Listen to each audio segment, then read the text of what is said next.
everyone, my name is Grace and welcome to this episode of Gracie, Kenyan Diaspora and Returnee.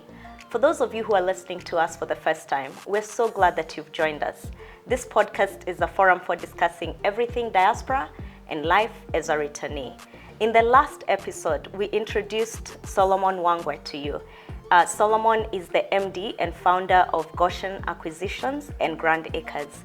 He is a former diaspora, lived in the US for 11 years and then returned. So today we'll be listening to his returnee life. Hey, Solomon. Hey. Hey, how are you? Blessed. All right. Why don't you go ahead and tell us about when you returned back home and go into that. How I came back home. Yes. So my Chile who had dumped me, I weaseled my way back into her life. You did. So you all need to listen to that story, by the way. He was dumped for being broke. And we Kenyan women can relate to that. Well, so, Solomon? She says she didn't dump me because I was broke. I wasn't together. Okay. And I wasn't progressing. We'll go with that. I mean, if she was going to dump me for being broke, she would have dumped me like 6 years before. Okay. Strictly speaking, so. But it took me a year. I'd moved to DC at this point after she dumped me because I was sleeping on her couch for the 3 years I was there. And I just kept shooting my shot. It took a year of persistence and finally her heart cracked a little bit and I penyered in there immediately. Just like a small opportunity. Immediately, as soon as that happened, I proposed. Yeah. And she said yes. Nice. So, unlike me, she had a charmed existence in the US. Her parents were able to educate her without any breaks. I remember, I think she used to get her entire year's pocket money in advance. What? Yes. A whole year's? Whoa. She had the opposite experience. Being in school, she graduated, got really good grades. She got hired immediately, she graduated. Even how she moved to North Carolina, she got her second job in North Carolina. They would renew her work permit. Religiously. Until for whatever reason in 2009, something happened. They weren't able to submit the application for renewal in time, and she had overshot her grace period. Unlike myself and many of us, she had no appetite for being there as an illegal, even for a second. So she literally packed up her bags. She told them, "Deuces, right, I'm out of here." And she came home and left me there. I was in Texas at the time. And I remember thinking to myself about 3 months later, like, hey, if I don't go home, someone else is gonna ponyoka with that chick. Yes. So and there are many black men in Kenya, so competition is big. And, I have good taste in women. Yes. So if I wanted her, a million other dudes wanted her also. But I agonized about it because I knew if I left, I'm not coming back. It's been 11 years. I don't know anyone back home. I have no networks. I have no papers. Because remember, I dropped out of college. How am I gonna get a job and sustain myself? And you come here and you find that the people you left behind have gone to school, and not only did they do undergrad, they did a master's too, and now they are managers. And you have no papers. Some are now doing PhD candidatures, and they have they're settled. Their roots are in the society. They have networks. Anything they need, they can make a phone call. I had none of that. And we emphasize education here too. In the States, you can manage without a degree. I tried. I remember going to places with my CV. Immediately, people would see, "Oh, you didn't graduate." Like, sorry, dude. If I was you, I'd go back to school. Make sure you like. I don't have time to go back to school. And I can't risk being left again. Right. Yeah. So it was really tough. Yeah. But the one thing I knew for sure was that I needed to go home and close that deal and actually get married. Besides, I hadn't seen my mom and dad and my two sisters for 10 years straight. Yeah. I mean, that also weighed heavy on me. And while I was away, my sister had a child. Oh. So I had this 5-year-old niece, this brand new human being that's related to me, I have never met. Yeah.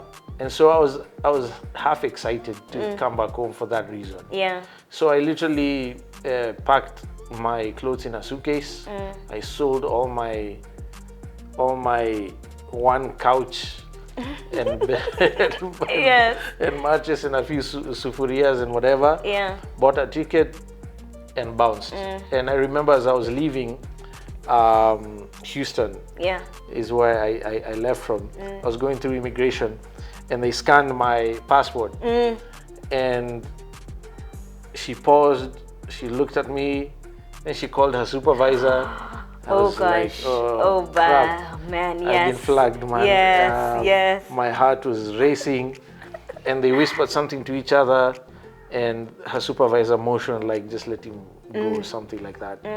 And I figured, you know, not having heard exactly what they said, I figured they were like, the guy is peleking himself. Right. No need to deport him. Right. Just let him bounce because he can't come back unless he applies for a new visa. So that's how I left. I felt the chills for you because had you been put back, I know. ICE. It would have changed everything. In Jela, yes. And then get deported. Yeah. After serving. I mean, yeah, I'd heard the stories. Yes. Yeah. I'd heard of even sadly Kenyans calling ICE on each other. Yes, I had that happened in Iowa when I was still in Illinois, and I'm like, why are we doing this to each other? Yeah, just madness. So I was relieved. Yeah. Mixed emotions, obviously, but I flew back. I landed on a Saturday morning. I remember the sun was out. There was not a cloud in the sky. December 3rd. Yeah. 2009 is when I landed. Oh, home sweet home. Yes, there was. I mean, nothing can describe that properly. Just feeling like I belong. I don't have to justify my presence. Yes. Here. Like. Yes. Huku ni kwangu. Yeah, and then you just see people at the airport all looking like you, and anyone who doesn't is a minority. You're home. You're home. True. Although I have to confess, personally, that dynamic never really bothered me. Oh, that's good. For whatever reason, I just didn't care. Yeah, I was just myself. You liked me, you hated me, whatever. But yes, it was an obvious difference. Yeah, everyone was. Yes.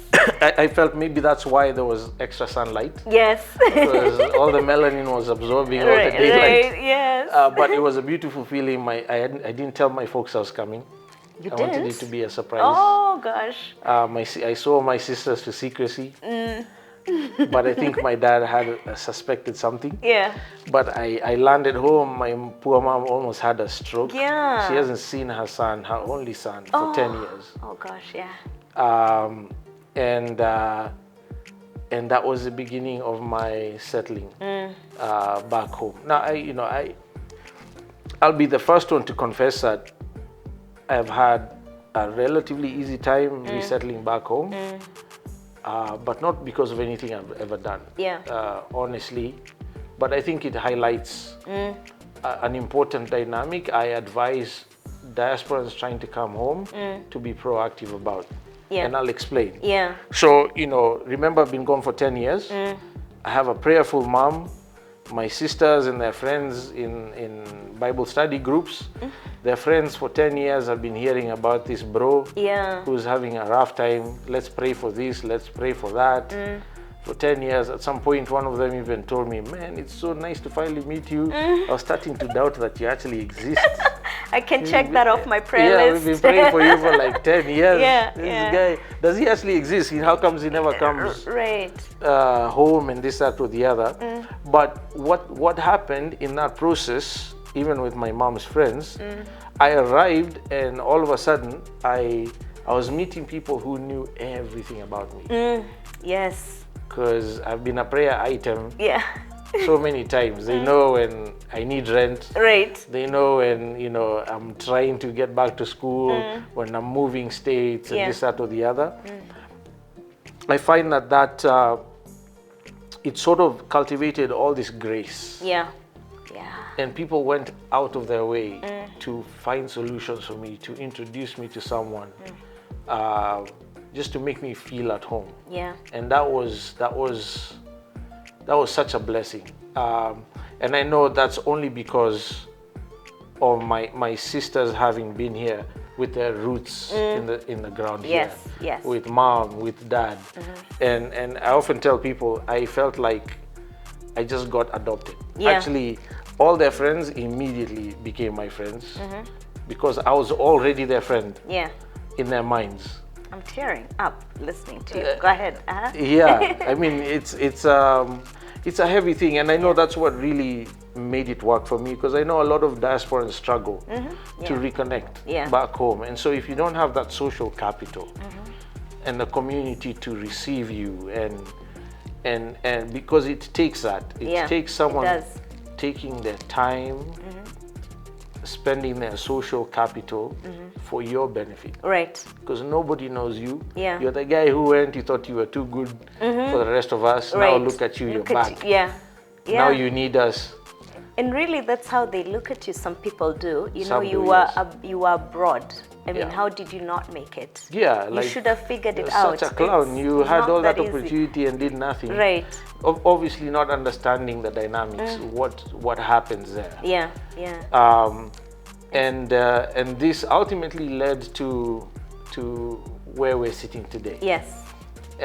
Because while I was in church, I met a lady called Rose Muyu. Yeah. I've watched that YouTube video. You watched, Yes, but go ahead. God bless you, Rose Muyu. Yes. Rose was a godsend.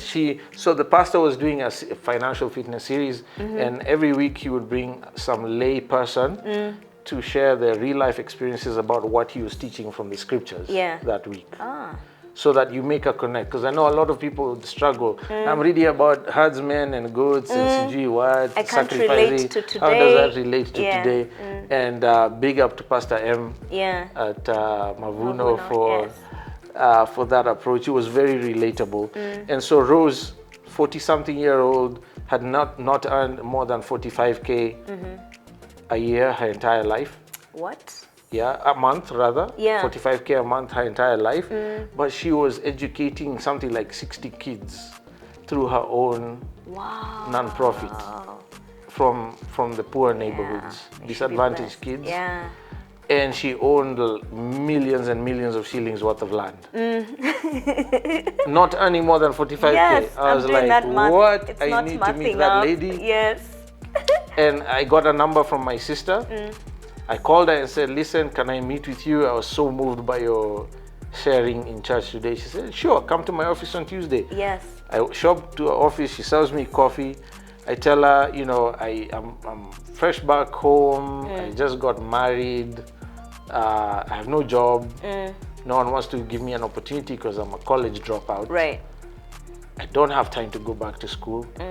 And there's something about this plot thing, land thing that interests me, because I used to flip houses and I was a bird dog in the US. So I feel like I can relate, but I'm scared of getting conned. You seem to know what you're doing. Can you please mentor me? Yeah. And she surprisingly said yes, wholeheartedly. In fact, within the next week, she, myself, and 2 other carloads of people were driving down to Konza to scout for land on the Konza Kajiado City. side. Yes. Yeah, because in her view, she was the expert, remember? Yeah. The government is planning this techno city thing. If you invest now, in a few years, you'll be happy you did. Right. So I was like, whatever you say, me only have 150K in my savings account. My wife and I, that's what we had to rub together after covering rent and whatnot. Thankfully, my wife, as usual, she landed. She was hired like 3rd day back. Oh, wow. Look at that. Just like, some people are just... Mungu amewaonekania. So we had her income to live off of. And so I spent time actively looking for opportunities in Konza because Rose said so. She knows it's working for her. Right. And unfortunately for me, for whatever reason,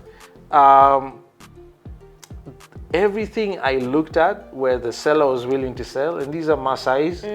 I mean, I literally every other day would drive down to Konza, stop at a random compound, walk to the Manyata or the house, knock on the door and said, I'm looking for land, might you be willing to sell some? Do you know someone selling? 3 weeks, I did that. Wow. Everything I found was way more expensive than I could afford, because the Maasai's like to sell in blocks of 50 acres or more. Oh, right. Because they only had 150K. Yeah, 150K, and the lowest price I could negotiate was 300K per acre.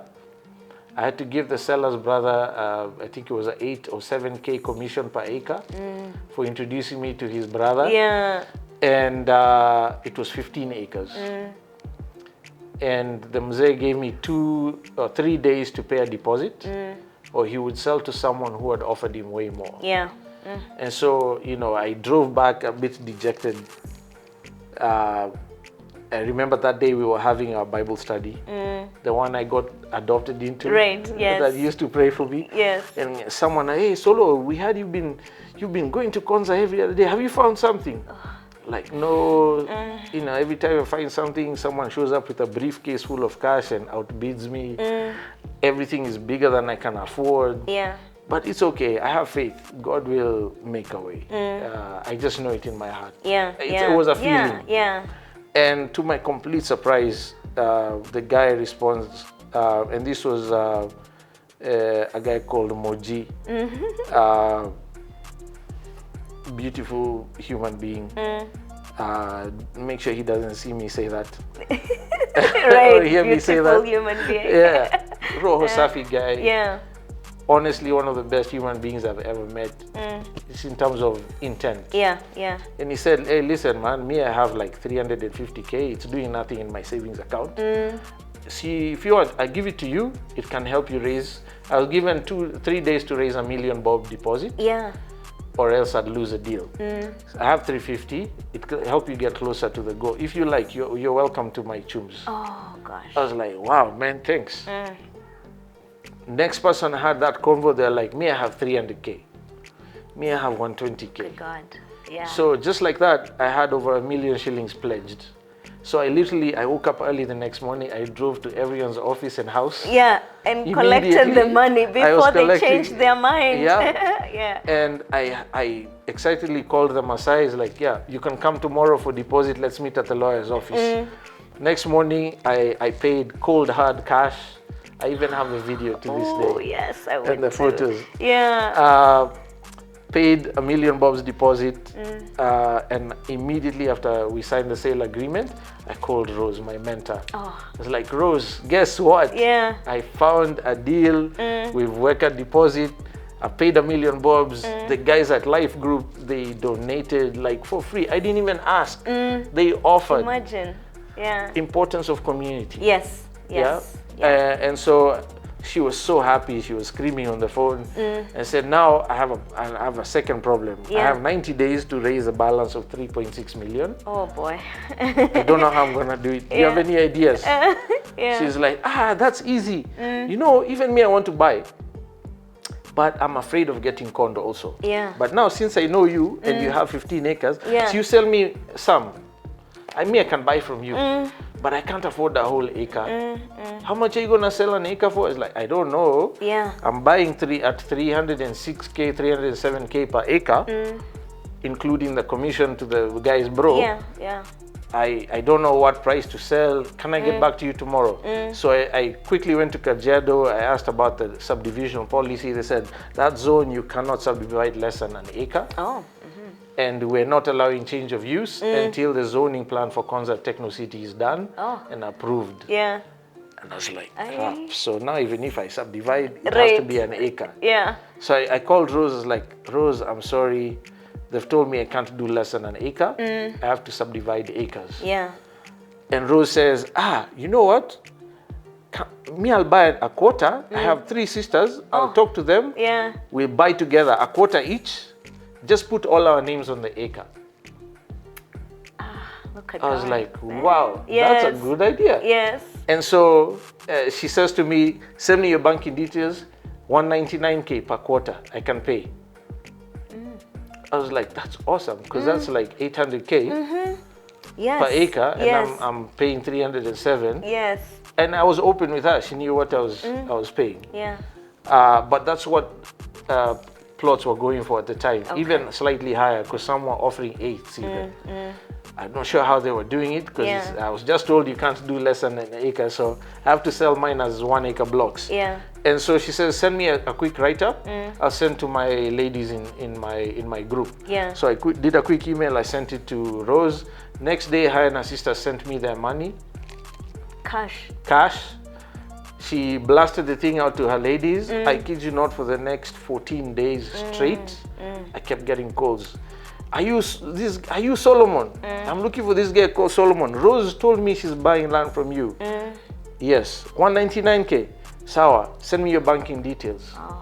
And I'd ask them, don't you want to do a site visit? No. If Rose is buying, me, I'm good. I know Rose. Yeah. If she's good, I'm good. And that was and over 2 weeks, we pre-sold enough land to raise the balance of most of the balance of the purchase price. What year was this? This was 2011. Okay. So 11 years ago. Yes. Yeah. 11 years ago. Okay. We will talk more about how you got into the real estate business. But, you know, this podcast is really a forum for us discussing our experiences, everyone just sharing their experiences. And I've really liked hearing your returnee experience. I knew a little bit of it, but not all of it. And there are 2 things you've said that stood out. The prayers of those we left behind. Could cry saying this. Absolutely. It's everything. Yeah, everything. Yeah. And then the importance of community. Yes. Yeah. I mean, I think we have it culturally already, but something happens along the way when we're out there and we forget, because we're in a different culture and they don't relate the same way. Yeah. It's sort of everyone for themselves, you know? Yeah. And it was really good getting that reminder. To me, if you ask me to describe home, that's home. Yeah. You know, and I'm actually tearing because I share a similar story. Thank you. I share a similar story on returning, and I had a great experience in the US, as I said in the prior podcast, you know. And for me, returning, it's the people that prepared the way for me to be where I am today. That is just so good, because when I returned, I didn't know I was coming back, you know, and actually I have a question for you later, but it came because I always say now it was time to come back. And as I talk to people, I remember I attended an event by my friend. She's now my friend. She's called Sisi. She's a career coach. So I wanted to just learn what to prepare for, what it's like working here. Sisi hooked me up with now the CEO of Soccer Watch. They changed the name since. It was a 3-month contract, being paid $250K a month.